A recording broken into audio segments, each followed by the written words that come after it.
actually probably followed in her footsteps a little bit. We both graduated from University of Houston Law Center here, and we're actually here. Is that how you do it? Okay. And she's currently an employment attorney at Johnson Law. Mm-hmm. She's a mom, a content creator, an engineer, a nonprofit leader, HBA chair for the employment law. Please help me welcome Abby Kotun-Thomas. Hello. Hi, Abby. Thank you again. Thank you so much for being my season opener. Thanks for having me. I really appreciate you taking your time on this rainy Saturday to discuss a topic that is really near and dear to my heart, about writing your own path. Like I had mentioned before, we both kind of started off in traditional but non-traditional roles. So for all of our guests who don't know who you are, can you give us a few introduction words about who you are? Sure. So let's see. I am an employment lawyer, an employment attorney, and my path to employment law has been interesting. I actually started out as a chemical engineer. I went to engineering school. We're in the energy capital of the world, so I was like, okay, let me do engineering. Why not? So I worked for an oil company, Chevron Corporation, for like 7 years before I finally decided, okay, let me go do this law thing, because I've always wanted to be a lawyer since I was a kid. So I went to law school, first part-time, and then I switched to full-time. And then I did a couple of summers as a summer associate, and I tried out different practices. I tried out transactional corporate work. I did not like it at all. No offense. And then I tried out. Sorry, transactional lawyers out there. Right. I think what they do is amazing. I just didn't want to do it. And then I tried out litigation, and I loved litigation. In fact, I had somebody at the firm that I was with tell me, "Oh yeah, I always knew you were a litigator. It just took you time to figure it out." Thanks for telling me. Yeah. I mean, I guess they're gonna let you figure out your own path, but Right. I loved litigation as soon as I got into it. And then I tried labor and employment litigation. I love that, and I love the people that I was working with at that firm. So that is how it started, and the rest is history. So I'm an employment lawyer who used to be an engineer. I'm a mom. My little one is 2. I have a loving husband, and I also really recently started doing content creation on TikTok and Instagram and all of the places. So I've added that to the list. Okay. You care to plug your content creator? Sure, you can follow me at Abby the Problem Solver. And even that name comes from being an engineer who always kind of looks at everthing with All that pieces. problem solving eye. And I do the same thing as a lawyer. In fact, I probably solved more problems as a lawyer than I did before. I can literally attest to that. She literally solved a problem with my mic today. Oh, she probably shouldn't be hitting that. With my mic, and she had an extra mic. So yeah, I can attest she is definitely a problem solver at the core. But yeah, so what ultimately inspired you? I know you said you wanted to be an attorney since you were a little girl, but what inspired you to pursue it after being an engineer for so long? So I fell into engineering too, to be honest. So I was good at math and science in like middle school. I went to this high school that I didn't want to go to. So there was a new high school opening up, and they had academies, and one of them was an engineering academy. And I was like, I definitely want to go to that school. So I applied for engineering at that school. I got in. I would have been zoned there anyway, so it would have worked out anyway. And then that's how I got my first exposure to engineering, was through that program. And then I did chemistry, and I liked chemistry. I did biology.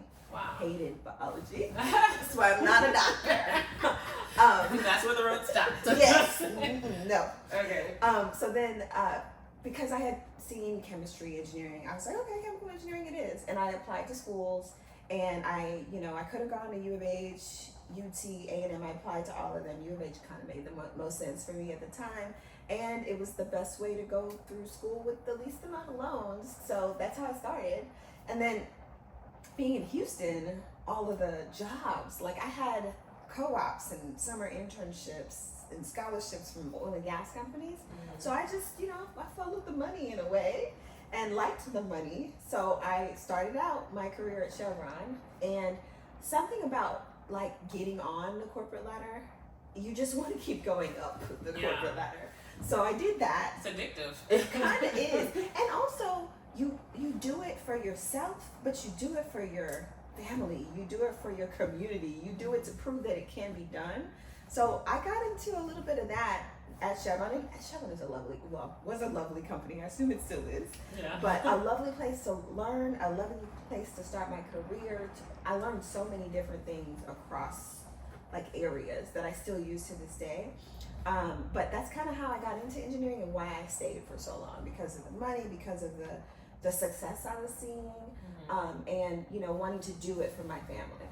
Right. That's interesting that you said you wanted to do it for your family, because like I mentioned before, we're both Nigerian, and one of the the proverbs for Nigerians is "Naija no de carry last," and so a lot of Nigerian professionals are either lawyers, doctors, or engineers, and myself being a former nurse. And so how did you find the courage to say, even though I did this engineering path for my family, or just to show it could be done for my family, where did you find that strength to say, no, this is what I've always wanted to do, let me completely branch out and go to law school?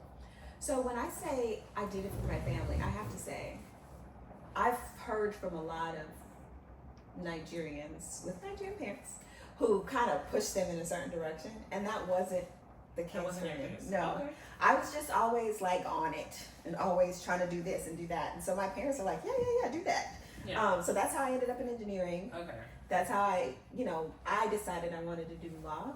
And so when I say I wanted to do it for my family, I want to do good for my family.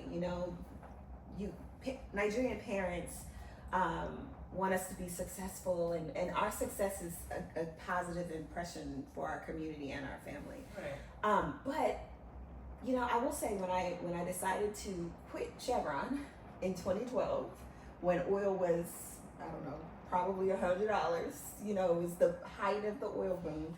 People were like, "What are you doing?" Crazy. Yes. Like, I'm still trying to get in with Chevron. Why are you leaving? Like, people say it to this day, but I was trying to follow what I see for myself, or what I saw for myself. I wanted to be a lawyer. I'm that person that grew up on Ally McBeal, on what's that other one? I don't remember, but all the legal shows. Not Law and Order, but that's another one I watched. Okay. I watched all kinds of law dramas. For me, it was Claire Huxtable. Oh! I love Claire Huxtable because she was like the mom, but I also like very intelligent, smart, and a lawyer. And then Maxine Shaw from Living Single. Okay. I don't know if you have the same influence. I saw all of those. Okay, all right. But I will tell you, I did not realize Claire was a lawyer. You never really saw her in court. She was like in court maybe 2 or 3 times, but I digress. But she was very smart and quick-witted. I was like, I want to be her. Exactly. Yeah. But I always wanted to do law. So I woke up one day for 4 o'clock, 5 o'clock in the morning, got in my rented truck as an engineer in West Texas, and I was driving to the facility that I was going to have a meeting at, and I was like, oh, I'm a little lost. Where am I going? And I was like, did my mom send me to do this? Like, if I get lost to something, or if somebody kidnaps me right now, is this what I wanted to be doing with my life? And from that moment, I decided that I was going to go ahead and get back on the path of law and apply again. So yeah, I didn't have any push, or I didn't have any push to go into law, or pressure. Yeah. But it was what I wanted to do, and I was supported by my family. Well, that's good. I think that's very important that you have that support from your family. I hear a lot of stories of people who only got into law because their family wanted them to have a traditional role. And I think being able to say, this is something I want to do, and pursue it actively and intentionally is key to being so successful, which we clearly see you have done in your career. But in first-gen law, we have what's called the 5 W's, the who, what, where, when, and why. And this season, I kind of wanted to mix it up a little bit and like broaden each W. And so for the who, I want to delve a little bit more into like the identity and the culture and expectations. Sorry for those non-Nigerians out there, but I'm sure a lot of first generations and first generation lawyers can attest to having like achievement and success. So how do you define, or how has being a Nigerian defined your role of success? So I know as a Nigerian, or having Nigerian parents, it's kind of like expected. For me, it's always been expected. I've been that studious kid since I was little, because I went to school with my mom. My mom mom graduated from TSU down the street. What? And I'm in her pictures at her graduation. So I used to go to school with her. Yeah. That's awesome. I always had a book with me. I still always have a book with me because of that beginning. So for me, it wasn't if, it was when I would be going to school. And getting a degree was always expected. But I will say that, you know, just because you expect success doesn't mean that you get it. But I think that the Nigerian values, and really the immigrant values of hard work, of trying until you succeed, it's part of my upbringing. There's a book, and I don't remember the book, but I read it a couple years back, and it talks about Irish immigrants. And the first set of Irish immigrants that came, they were blue-collar workers. They did whatever job they had to do to be able to make ends meet. And in the Nigerian community, it's very much like that for many of the immigrants that came probably in like the 80s. It's different now, to be honest, but like in the 80s or the 70s, they had to do what they had to do. And that's how I see my parents' generation. And then they have kids, and they push their kids to be a doctor, a lawyer, a nurse, an accountant, an engineer, because they saw how much physical work they had to do, and they want your work to be intellectual. So that's our generation for the most part. And in the book, it talks about how our generation buys the big houses and the cars, and we don't really have much money. It might be the millionaire mindset, but I can't remember. Okay. Look that up. Yeah. So then our generation has this stuff, and we have our kids. And we tell our kids what? You can be whatever you want. Follow your passion. Yeah. And then the third generation often ends up looking like the average American, for the good and the bad of what that is, right? Because they don't have the work ethic of the first generation, and they're not like the second generation that was told you must. The expectation, yes, the pressure. Yeah. They're like, do whatever, and then they do whatever, and then they don't look different from average Americans. So you know, I think success was always an expectation. And hard work, I saw my parents' hard work, and so I'm actually not afraid to roll up my sleeves and do whatever needs to be done, like content, right? Content is not an area that I've done before, and I'm having to learn a lot, but I will figure it out. Very humbling at times. Very much. But definitely gonna make that a success too. So I think that's kind of how the Nigerian upbringing and values kind of weaves in. Okay. With that being considered, how do you maintain a sense of self outside of that identity and outside of professional titles? Yeah, I think for lawyers, it is difficult. Lawyers and doctors. And doctors, a lot of us learning professionals. Yeah. Engineers will be the same way. Like, you spend so much time and effort to get that degree or that title that when you say, do you know who I am? Mm-hmm. It's about that. You will address me as Dr. That. Yes. Yeah. Mm-hmm. But that's I don't think that it's necessarily good for us, right? Because we don't often have an identity outside of that if we're not intentional about it. Mm-hmm. And honestly, content is what has decoupled me from my degree, because nobody cares online. Like, you solve my problem. I don't care if you're a lawyer. I mean, not now, but hopefully in the future I won't need you, but I need you to solve my problem. I need you to show me how to do this or do that. Yeah. And on content, I'm not Abby the lawyer, right? Like, I'm not leading with my profession. I'm just me. So I have to figure out who I am. Employment help. No. I'm Okay. not doing that on content. I'm doing, this is me. This is what I wore today. This is what I put on. You know? So it's different, and it's made me realize, like, who am I? So in a way, that's very grounding to me. I think the pandemic also, like, for me, the pandemic made me realize what's important. And working from home for 2 years made it all that way. Yes, it made it abundantly clear to me that flexibility and freedom were values, not values. I don't know. They were, what is the word? Flexibility and freedom are things that I need for me to just have contentment. Yeah. So those are not things that my younger self thought was important. I woke up and drove to work every day. I don't do that no more because I don't find the value. This does not spark joy. No. No, stay at home. No, absolutely. I totally get that. And then the next W is the what, your career path and professional reinvention. We kind of touched on that a little bit. Can you describe, in your opinion, what does society misunderstand about like the unconventional professional journey? I think, from my own life's journey when it comes to work, in undergrad, I finished in 4 years, engineering in 4 years. And I was so happy about it. That's no more, right? Or no. You have to finish? It's a 4-year degree that many finish in 5. It's hard.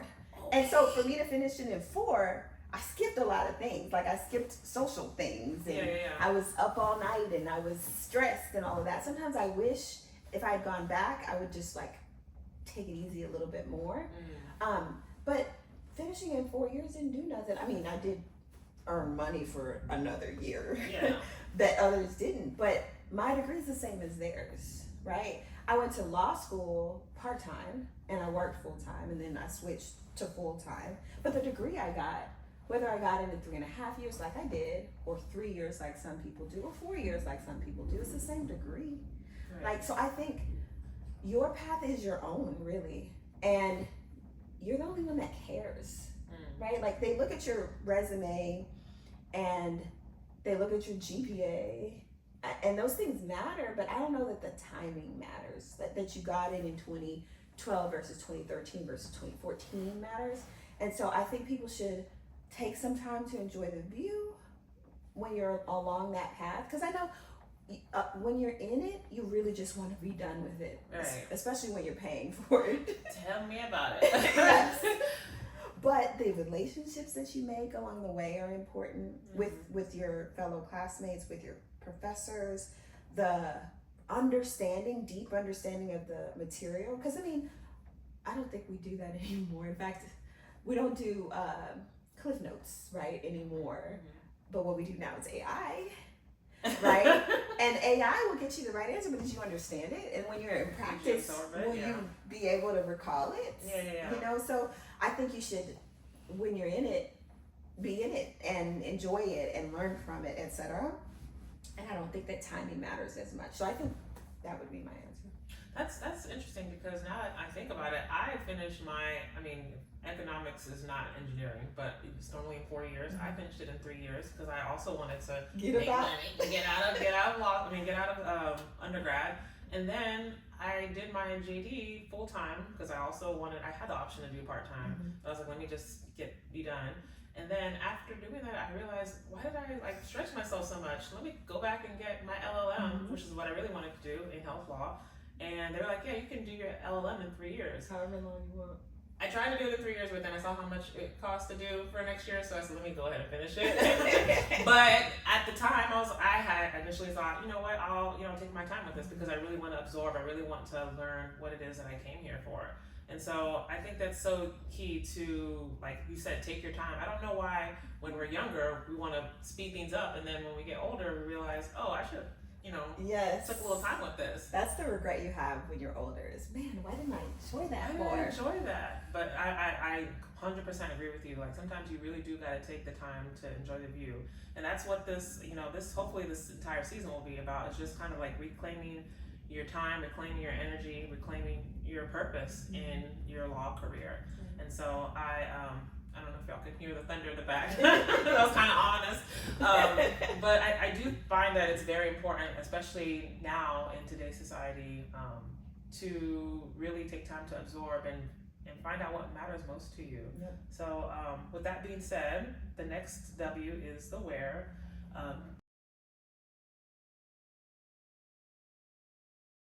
How did you navigate your professional space? I know you went to undergrad here and then you also went to law school. Did you work anywhere else outside of Houston, or were you just pretty much Houston based? So, funny story. I finished undergrad in 2005 and I took the LSAT in 2004, 2005. So I knew that I wanted to go back to law school. Wow. So in 2006, I applied to law school and I got in. So I started taking law classes at night over the summer here at U of H. And so I took like 2 or 3 classes.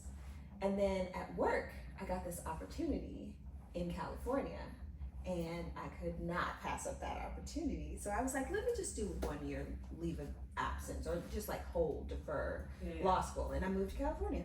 So that was the one and only time that I moved away from Houston. And it ended up being like 2.5 years or so that I lived in California and did that job, a couple of jobs while I was out there.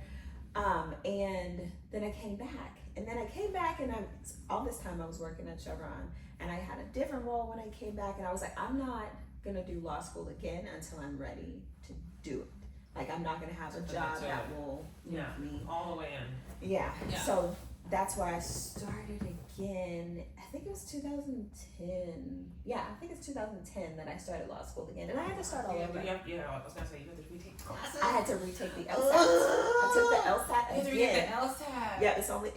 I agree. I think it's this way now, but it only lasts for 5 years. So I had to take it again. I had to take those same classes again. A couple of them with the same professor. I got the same grade. Oh no, it's fine. Not the same thing. I got the same LSAT score too. Oh, the second time. Okay. All right.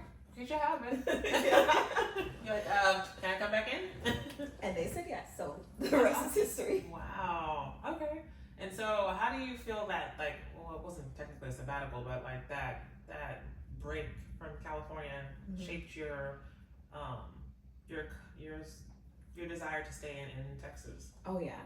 I lived in the Bay Area, which is a beautiful part of the country. Colder than I thought it would be. Very cold. Yes. I was gonna say, I got chills just thinking about my visit there. Colder than I thought it would be. The times I bought a jacket willy-nilly have been there. Like I didn't bring a jacket, I needed one. But I will say, living there made me want to come back home. Like I had the opportunity, I was spoiled while I was living there to come back home every 2 weeks. So I would just come back every 2 weeks, and the other week I would go to church there. I'd stay indoors. I didn't even make as many friends as I really should have. Another time when I should have like enjoyed where I was. Yes. But yeah, it made me, like, I'm a Houston girl through and through. It would take a lot for me to move. I really love this city, and that time away taught me that for sure. Okay. Speaking of time, you're just really good with the segues. The next W is the when. Timing and growth and just like life transitions. When did you realize that law was truly the right path for you? Because you say that you started and you went to law, then you went to work in California. When did it become evident that, okay, this is what I need to be doing full force? That's a hard one. So I will say in law school, I was surprised by how much I loved it. So compared to engineering school, law school was a little bit of a breeze. Like, really? Just to be honest. Okay. And I enjoyed reading the cases, and I enjoyed talking about the cases. I love the Socratic method. It's just very night and day different from engineering, and a welcome breath of fresh air. So I actually enjoyed law school. And I think people ask me all the time, do I miss it? Do I miss engineering or working as an engineer? And I really don't. I liked it when I was there. I liked being a practicing engineer, but I like this so much more. I like the law. I like the practice of the law, most of it. So not transactional. Although I could. Okay. I could do transactional too. I mean, I was an engineer. That's basically transactional. I could, but I prefer litigation in all of its ups and downs. I prefer it. So yeah, when have I felt like this is where I need to be? I don't know. I do get that feeling often, like not tied to my job, but just tied to my place in life. Like, oh, this feels good. I am supposed to be right here. Okay. That feeling of like alignment, deja vu, but also, yes, alignment. Like, this is where I need to be. And honestly, do you remember that stat that people said that like the boomers, they would be at one place their entire career, and that, I don't know if it's millennials or Gen Z, but more and more, we're going to be at 10, 15 companies or employers in our lifetime. Yeah. That seems to be the case for me.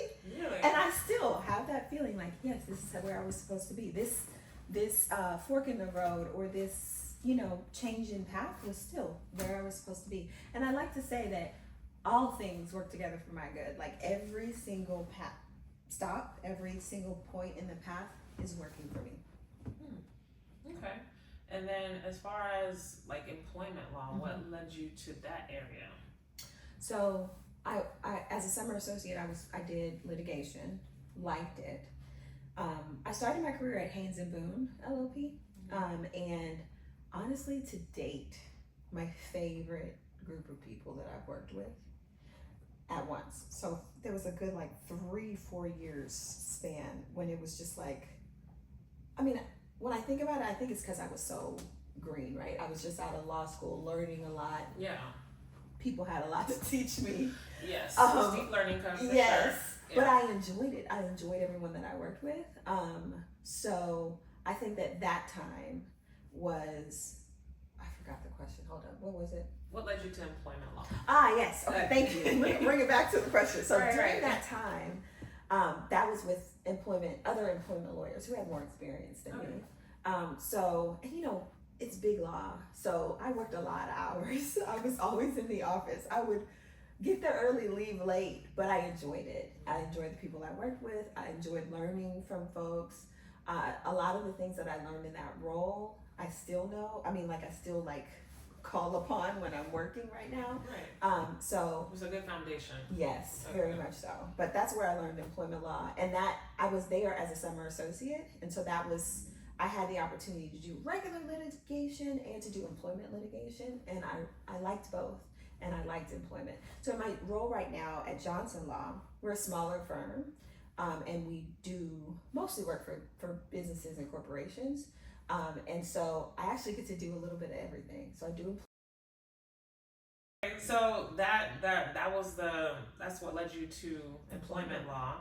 But can you talk about all the other stuff that you do on the side, not just content creating, but the nonprofit and being the chair? How do you work that into your schedule now?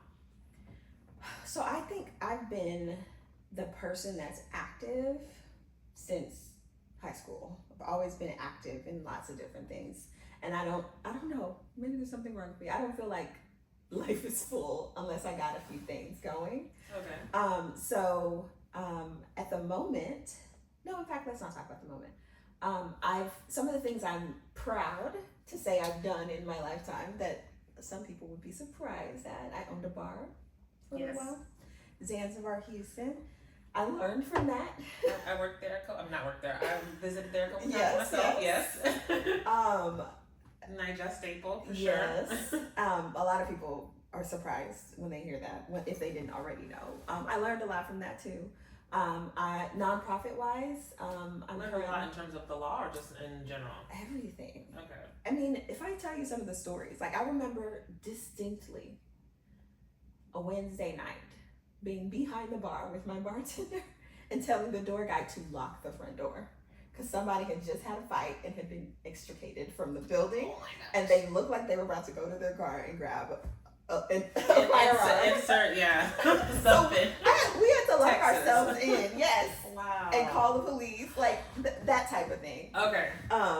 Yeah, I learned so many things. Just a regular Wednesday. Yes. and I still had to go to work in the morning, right? I was still a working engineer at that time.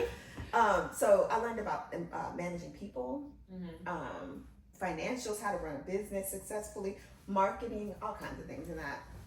I'm a nonprofit leader, the president of the Nigerian American Multicultural Council. So that's for community within the Nigerian community here in Houston. I'm the section chair for the Houston Bar Association Labor and Employment section. So I love that because every month we get together and do CLE luncheons, and I get to stay connected to other members within the same, niche within the law. What else have I done? Content is new. Is that it? That might be it. That's plenty. That's plenty. And you're a mom of a beautiful toddler. Yes. How do you manage, and I mean, I know this is an unfair question that we ask women and we hardly ever ask men, but how do you manage juggling all these plates and being present for your family? So for men, by the way they juggle it is the women. Just kidding. She takes it. How do I manage? So I have to say that I think that sometimes I don't manage it well. I've had my husband call me out and be like, I don't think that you're present. So like, you're doing that content thing a lot. And by the way, he's like, more TikTok? You know, like, yes. And I'm like, get it when here. I blow, you go into the stunt, you know, like. Right. But I don't. Do you want me to retire or not? Exactly. Do you want to be a house husband? No. So I think that work-life balance, which I don't even know if people use that word as much anymore. It's such a farce, honestly. It is. It's it not really a balance. It's just like work-life. Yes. Period. You do work when you're doing work. You do life when you're doing life. And then some days you do them like this, right? But like multitasking, another farce. Because when you're multitasking, you're not really doing anything 100%. Like, I think that is true of what I've been doing. But thankfully, I still have a sharp brain and You got a very good brain. can remember all of the balls that are up in the air. And then Yeah. I use my AI and I use my to-do list and all of that very, very well, and use all the tools at my disposal to be able to get everything done. And they say, if you want something done, give it to the person who's doing a lot. They'll get yours done too. So that has been the story of my I life. heard that. I'm gonna start using that though. Yeah, don't give it to the person who ain't doing nothing, because Right. they will continue to do nothing. Exactly. All right. Well, that gets into our last W, which is arguably the most important. It's the why. And you mentioned a little bit about your motivation, but I also want to touch on like legacy. Why do you think it's important as high achievers? Because I mean, we are. Why burnout and dissatisfaction is something that we inevitably end up crossing at a road, and how do you move past that? I think the answer to this question is tied to an earlier question that you asked, which is like, when your identity is tied to your profession or accomplishment, then if you don't see the accomplishment, then you have an identity crisis. So I've been working on being more than my job, being more than a lawyer. Like, when someone asks you, who are you? I don't think that the right answer is I am a lawyer, right? Like, because there's so many facets to me. And I do think that people who are high achievers or in high achieving professions have to figure out who they are aside from their profession or their title. What do you love to do? What brings you joy? Because I can almost guarantee that writing a brief is not what brings me joy, right? Like, it's not. I don't mind doing it, but I like music, like, I like beautiful things. I like concerts. I like flowers. Like, those are the things that make me happy, bring me joy. So I think that when people figure out what those things are and put more of that into their life and weave it in, then you have more of that work-life balance. Because especially if you're in big law, you're gonna be doing a lot of hours. And even in a job like mine, I get paid by the hour. So I need to put in hours so I can get the money to pay for everything. But if you weave in the things that make you happy and the things that make you you, then you're happier along the way, and it makes it more likely that you'll get it all done. I do think that we lawyers are more susceptible to depression, more susceptible to burnout, because we tie so much to our identity to our job, and go there for validation. So we kind of have to stop doing that and find it somewhere else. And the other thing is that I have had times where a cold or the flu has laid me out for a day. Like, well, I guess I can't get none of that stuff done. And if that happens and everybody was fine, then I'd rather just tell everybody no and have a day when I can, rejuvenate and come back harder tomorrow. Like, rest has to be part of the equation. Has to be part of and it'll be part of the equation whether you like it or not. Yep. But would you rather be sick? Would be forced to rest? Yes. Or would you have this planned rest? So Yes. have those vacation. Yeah. Yeah, I totally agree. Why is it important to have these, as non-traditional paths, why is it important to have these conversations, do you think, in these professional spaces? Because I feel like even with my podcast, people kind of look down on it, like, why are you doing a podcast? Mm-hmm. You're a lawyer, but I feel like there's so much like unwritten rules, which is part of why I started mm-hmm. this. Unwritten rules, unspoken rules on how to navigate the legal profession. Why do you feel like, I know why it's important, why do you feel like it's important to have these conversations? Especially as a first gen, the first in your family to go to law school, or to go to law school in this country, or to be a lawyer in this country.